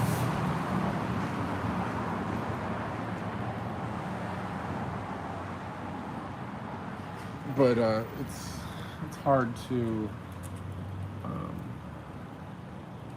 hard to pinpoint. Another thing is though that if you are doing that yourself a lot, you can desensitize yourself as well. So like I said before, maybe you weren't here, but it's like a superpower to be able to refrain from doing something that you love to do. So maybe the answer is to not do anything, be completely celibate for a while. When you decide that that's kicked in enough and that you're like really feeling something inside yourself, like you need something, don't do it yourself. At that point is when you can start your hunt. But don't just go find some random dude at the club or whatever, especially, I'll tell you what, like for me, like I won't even, like if a girl's drinking, like I wouldn't even be interested in doing anything with her. Because I know that even if it makes them want it, it desensitizes. Just like if I thought I was gonna have sex, I would never have even one beer. Because it would lower my sensitivity so much that I wouldn't even enjoy it. So like if you're the type of person that just goes out and meets guys at the bar or is always drinking when you think you're gonna have sex because you think it loosens you up mentally or you get horny when you're drinking or something, totally wrong. Alcohol is like the worst. It's like the opposite of an aphrodisiac. It lowers your inhibition so you want to do it, but like the actual sensation and experience is always degraded by 100% of the time. So that could also be a huge part of it. Like, don't, and then also too, like men, no one's gonna perform as well when they're drunk either. So it's like a compounding issue. So I would definitely, if that's an issue, I'm not surprised at all if that's how it's going. Which it is like that. I'm not making any assumptions, but that's how it is for, I would say, the majority of people that are single and trying to have a sex life still.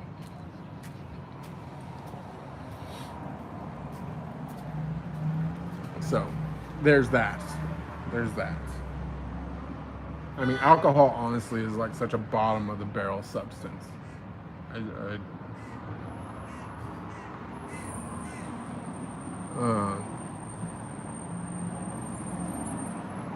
And then the other thing is,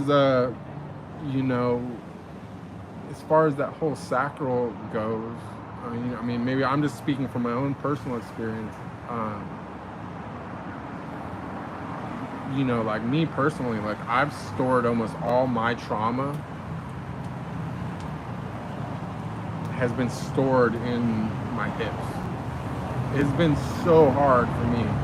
I've been working now for almost a year on trying to get my hips open, and my right hip still fucking hurts. 6 out of 10 times. In Siddhasana, if I don't warm up, like heavily warm up for 10 minutes or so.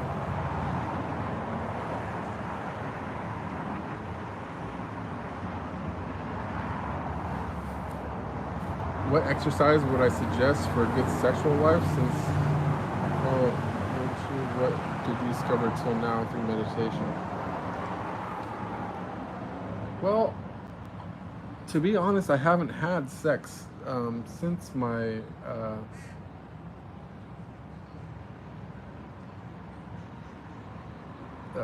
last big spiritual experience, the one that you're talking about that I mentioned in my last stream. So I don't know, I haven't gotten to put any of my my newfound Shiva knowledge to work in that department. But one of the, I mean, just in general though, I mean, every day now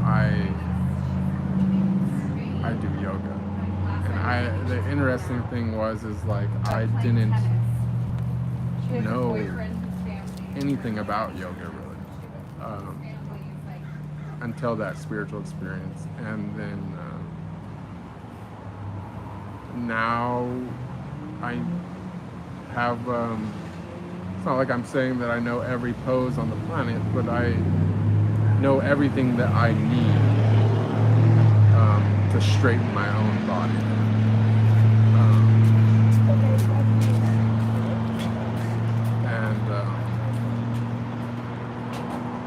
I mean, I was just talking about it, so it just kind of sounds like I'm repeating myself, but honestly, like, after having that experience, and then now having the knowledge to try to actually work out the kinks of knowing what's wrong with me, like the amount of trauma that I have, just, you know, my left hip's not even that bad, but just in my right hip alone, it's like ridiculous. And it's to the point that you know, I don't know how to explain. It's like I have found a correlation between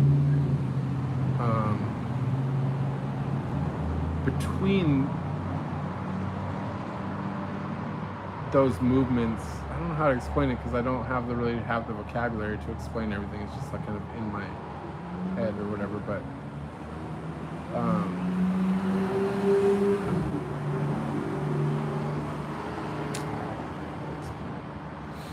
But it's like,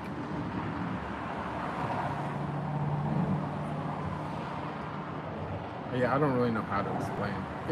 I just feel everything differently now. Like I feel the energy pathways like in my body, and I also feel something tremendous from this, like just this mudra. Nothing else has the same effect for me, like, and it's been ever since that day. And you know, a lot of that whole experience was just like a very emotional one. I didn't acutely realize I had gained any knowledge at the time until after it kind of settled down, and then I found out that I had gained quite a lot of knowledge. But the things that like stand out most to me about it are like the emotions, you know. And I have these weird memories that I can't really explain. It's like I have memories of being a celestial body,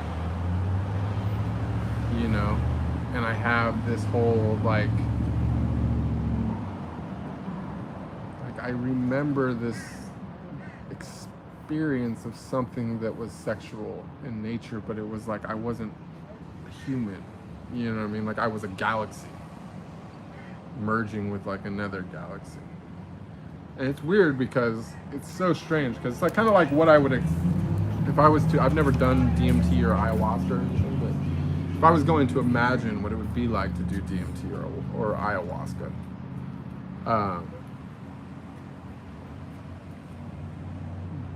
the memory that I have is like what I would imagine it to be like. But the weird thing is like I never had the trip.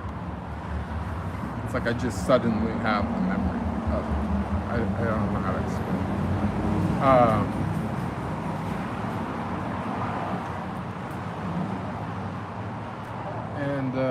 And also the other thing about the Shiva thing, I just want to like be really clear, like I didn't really, you know, it's not like I suddenly, like I didn't feel any, like I didn't feel, you know, Shiva. Like it's like I just received his emotions and some kind of control of the energy inside my body. But it was completely eclipsed. It's like I couldn't necessarily remember like any, like in that moment when like I was in my mind going like I felt that I was that. I was just consumed by this love for Shakti. Like it wasn't about Shiva in my mind at that moment, you know, like it was all about Shakti. It was just all about being so madly, desperately, hopelessly in love with Shakti, having her all around me everywhere. By the same token, it's like, you know, I'm in a human body and she's the earth, and it was like I'm so close but so far kind of a thing, and it was just brought me this anguish, but it was like empowering.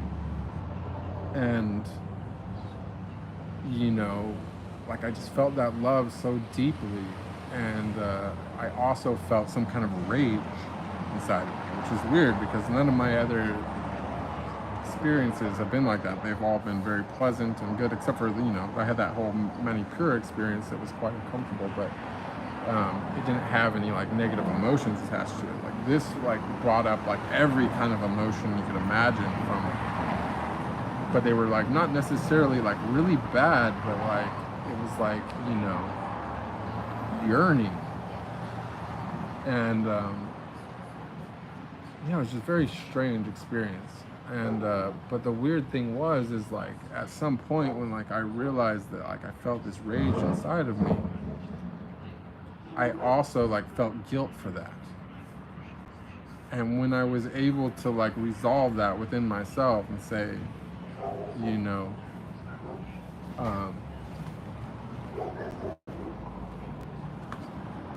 when I was able to resolve that within myself, that was when like the wave of calm like came over me, and then that was like the moment when like I became aware of like the energy channels inside of me, like, and that's the moment when I felt compelled to do that, you know, mudra, the praying mudra. And when I did that, it was just like, I don't know how to explain, like when I meditate and I'm having a good meditation, almost always now, but like I'd always see this like spinning energy, and it can change colors and this and the other, but ultimately, even if it's a different color, it's like it has like a gold hue to it, to the part that's moving. And for me, it's usually like spinning like this, right? And it's almost like I'm looking at a downward angle at it, right? But I can kind of move it with my mind. I can make it like change. I can even flip it and make it spin the other way if I want. But from that moment, it's like as if I stepped back, but like a lot. Like instead of seeing just this one plane of wheel, now it's like a whole spiral, and I can like see the whole thing. And it's not really the visual that's like the big deal. Like I try to ignore that kind of stuff. Like, you know, I just use it. I use those visuals as like cues to, you know, gauge myself and where I'm at, what's going to happen, and how much time I want to dedicate to whatever I'm doing, right?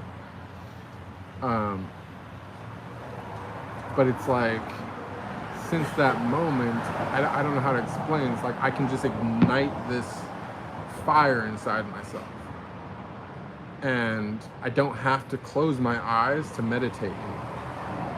Like now I can just like trance myself out, like while I'm walking, while I'm sitting there, like I don't have like complete and total control over it yet. There's actually been some experiences that I've had meditating that I would like to have control over, which I haven't figured out how to do it yet, like all the time. But I'm getting closer, you know, like the hearing thing, like sending the hearing out, or the supervision, stuff like that. But even though I don't have total control over it, like I can feel it. Like I can, like if I want, I can make my body feel like it's like glowing inside. I don't know how to explain. sorry, I'm sure that wasn't like a great answer to your thing, but what exercise do I suggest for good sexual life is basically everything I just said, like abstain for a while, you know, save everything up, forget about it for a while, let yourself get super sensitive, you know, and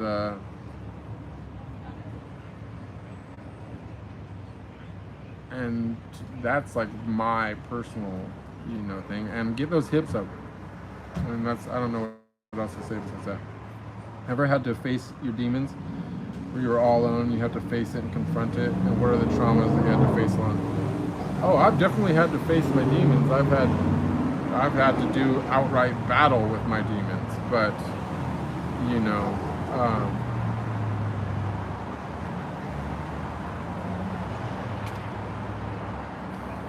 but I win.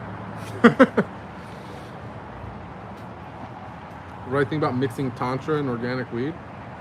I think that would be cool. I would probably do that.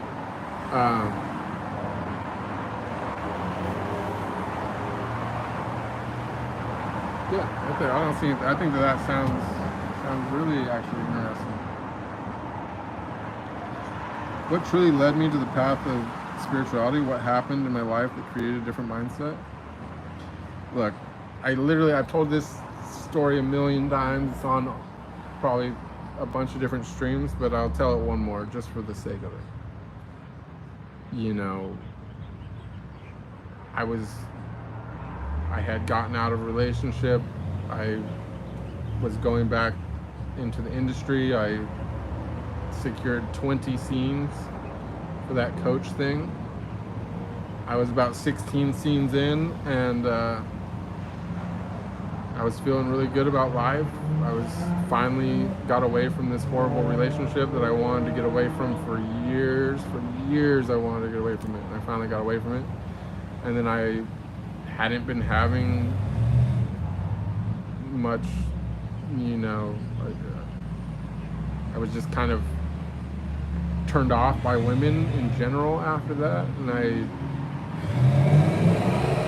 wasn't really motivated to have interactions with them. And then I got those scenes, and I started doing scenes again, and I was like, wow, you know what, I remember how much I love this. Like, I do love sex, and it was all good, and you know, I was making money, and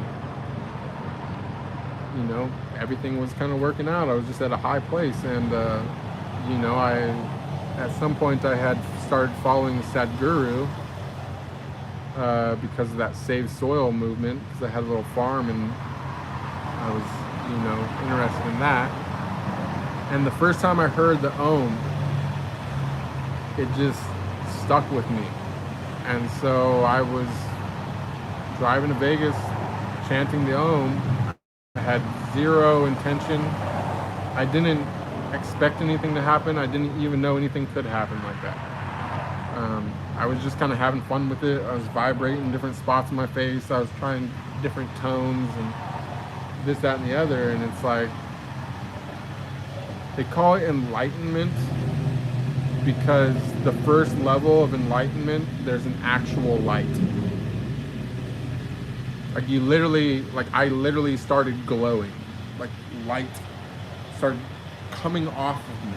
Like I was literally like shooting like lasers out of my eyes. But not just that, like literally in your mind's eye, which is hard to explain, but it's like I was driving, I'm looking forward, I see everything that I normally see, but what is more vivid than my real eyes was my mind's eye, and that's just this like, the light of 10,000 suns just beaming into the back of my head. And, you know, as amazing of an experience as that was on so many levels, the amount of information that got downloaded into my brain, like in 7 minutes.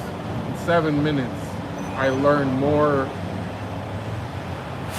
than the entire rest of my life combined. Everything that I've ever accumulated or whatever, be it right, wrong, or indifferent, it was just squashed 7 minutes I had entirely new reality downloaded into my brain.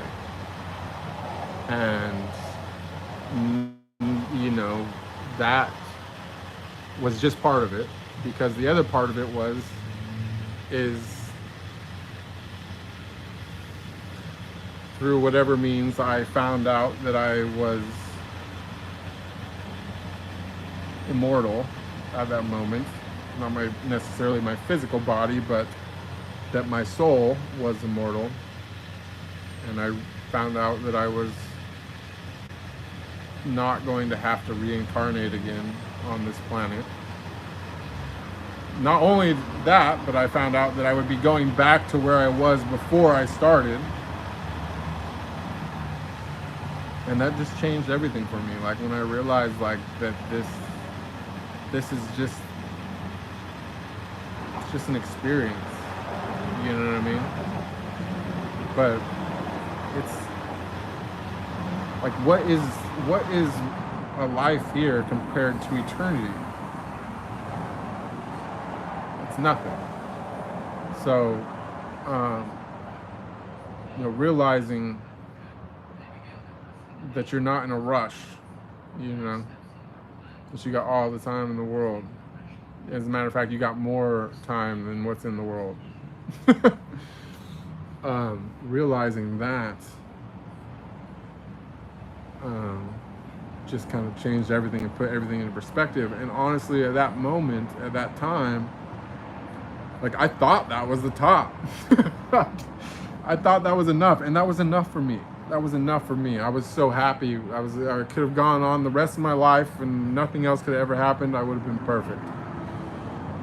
I wouldn't have been perfect, but I would have been happier than I ever could have imagined that I would have been. But every subsequent experience after that, it's just been, I mean, it's hard to compare and contrast. You can't say, oh, this one's stronger than this one's stronger than this one, because they're different. But what it really is, what the spiritual process is, you know, you have to be shown the things that can't be described, you know, and you can't be shown them all at once, or you will go mad, you will go crazy. So, you know, one step at a time. Like once you've, you know, relieved yourself of your karma, you'll be shown the reality of everything, and but it takes multiple experiences to do that, you know, because you got to figure or know that God is having every experience. Like everything that's ever bad has happened to you, that happened to God. I'm not even talking about on a separate occasion. I mean, like literally, God was in you having 100% of the experience that you were having, right? And that's happening times whatever, if our census is even correct, which I doubt it is, 8 billion. Not only is that happening times 8 billion, that's also happened for every other life that's ever been on the planet, every other person that's ever been on the planet, every animal that's ever been on the planet, every plant that's ever been on the planet, every insect that's ever been on the planet. When you swat a fly on the wall, you kill part of God. Like, understand that. Like, this is like underlying, like pivotal. You step on a fucking cockroach, you killed part of God. All right? So, you know,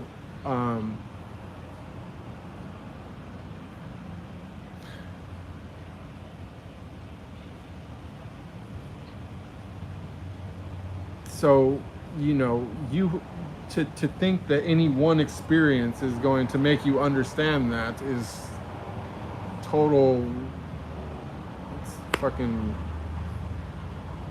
not even a possible thought, right? You know, so like for me, I've had, you know, several experiences. I still don't get it. Like I'm still bracing myself because whatever's coming next, just based upon how big each thing goes from one to the next, like I have no clue what to expect. I didn't expect the last one. I didn't expect the one before that. I didn't expect the first one. You know, it just keeps being bigger and taking my breath away, right? And, you know, the crazy thing is I don't feel that I'm going mad or anything. I actually feel more lucid, more sane, more down to earth, more grounded, and more based than ever before in my life. Sorry, it's getting a little cold, guys, so I'm starting to shiver a little bit. I'm gonna have to go. But yeah, that's just basically what it is. It's you have to have a series of experiences to even begin to understand what's really happening. And what's really happening is that there is an intelligence above us that's linked to all of us and is having all of our experiences simultaneously at the same time. And not only that,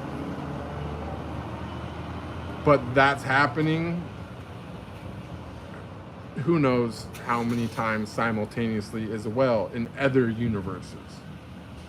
Do you know what I'm saying?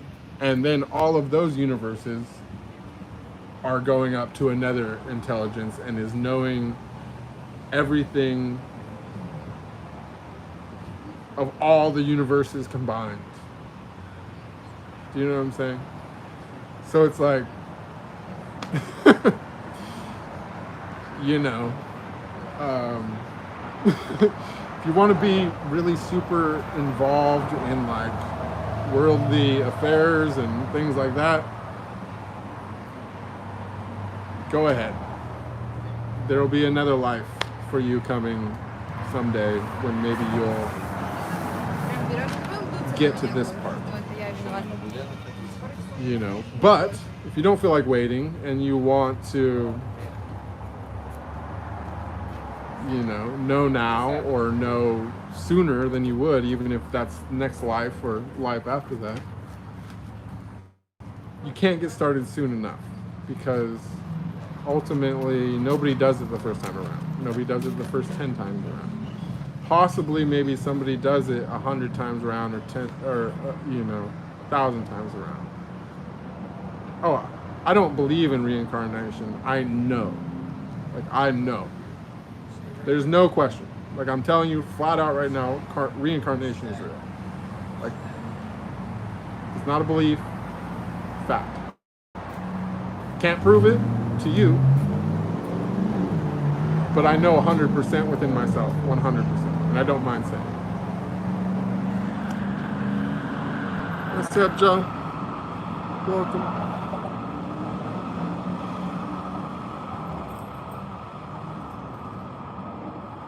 Yeah, no, it's crazy to think that space and time are just the beginning. Did I grow up religious? No, I didn't really grow up religious. I mean, I was never baptized or anything like that. My mom always kind of gave us the freedom of choice. America's not super spiritual or enlightened in that way, so there wasn't really much to push me in that direction. But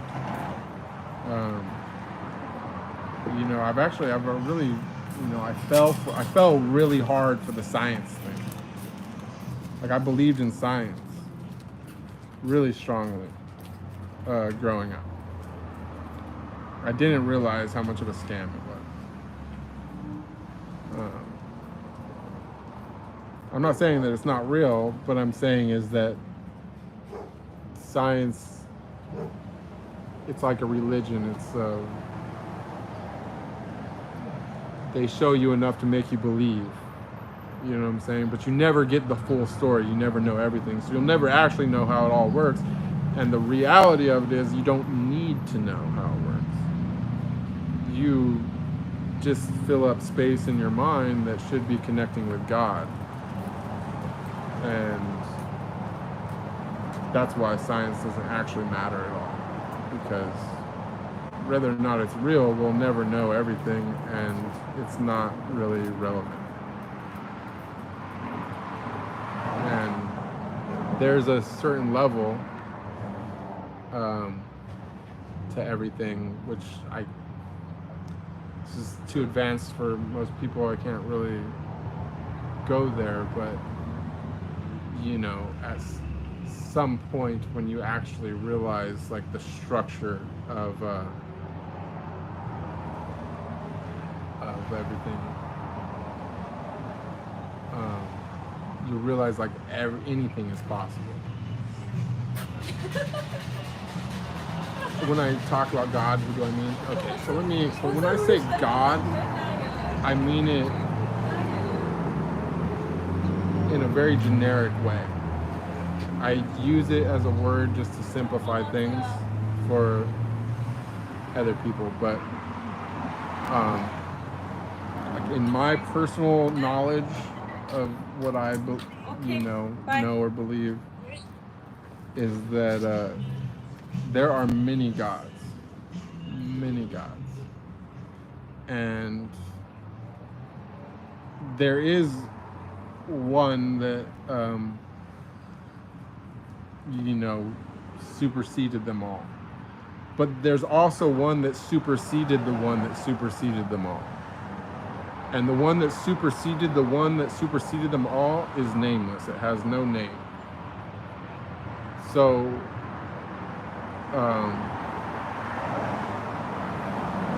but that is ultimately, if you are virtuous enough, that is the virtue, that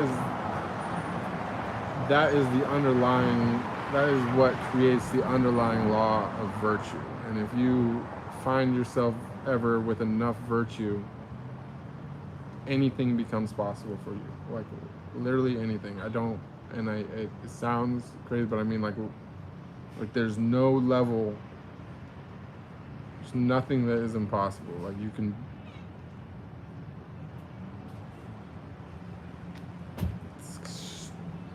it's big, you know. So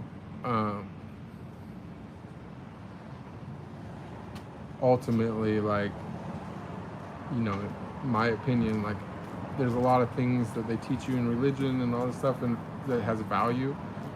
There's a lot of techniques and things that they teach you in religions and in yoga and like things like that have value and that work. But it's all obsolete if you have virtue. Everything is obsolete with virtue. If you are a completely 100% virtuous person and you never falter, and you have the cleanest, you are the one. Like, literally, this world is yours at that point.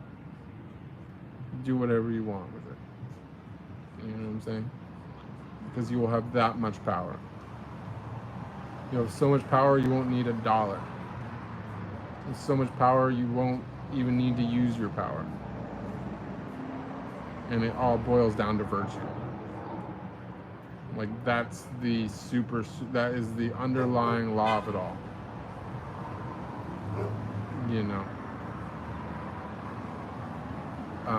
And that's why in the end, like evil loses. Because there's no such thing as a spiritual free lunch. Okay? Like, people butter up to lesser gods because lesser gods are more willing to, they're more willing to barter with you on like a lower level. You know what I'm saying? Like you can work something there. But the highest is just virtue. And you know, you can still interact with the lower ones. The highest doesn't care. But it's if you know, if you give up virtue, you give up some of your virtue, you lose, you know, you lose your connection. Or not, you don't lose it, but you know what I'm saying? You lose your favor. So it's all about who is the most virtuous. Not about who's the best virtue signaler. It's about who can actually walk the walk, not just talk the talk.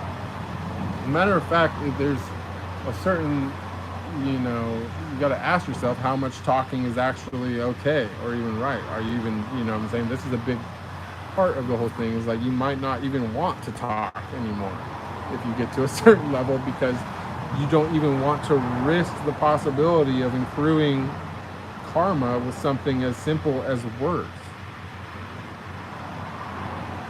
Do you know what I'm saying? Like, you can think some weird shit all day long, just correct yourself. You know what I'm saying? Because if it doesn't cause an actionable thing to happen, you didn't pick up any karma. You know? But as soon as you do something, even if it's as simple as just saying something, and that action has reaction, then the butterfly effect ripples on into whatever, and you're responsible for everything that happens to God because of what you did or said.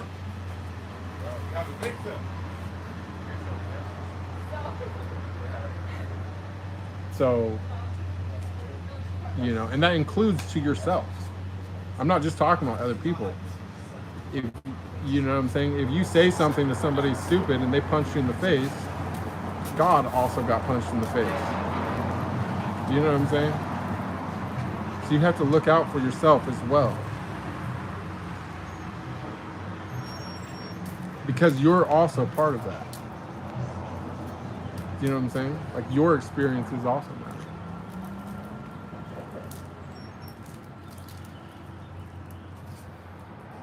Anyways, you guys, it's been an hour and 37 minutes, or it's been long, 137 minutes, however much that adds up to. I'm cold and I gotta pee, so I'm gonna go ahead and end it off there. All right. But much love to all you, and I will talk to you soon. All right. Adios.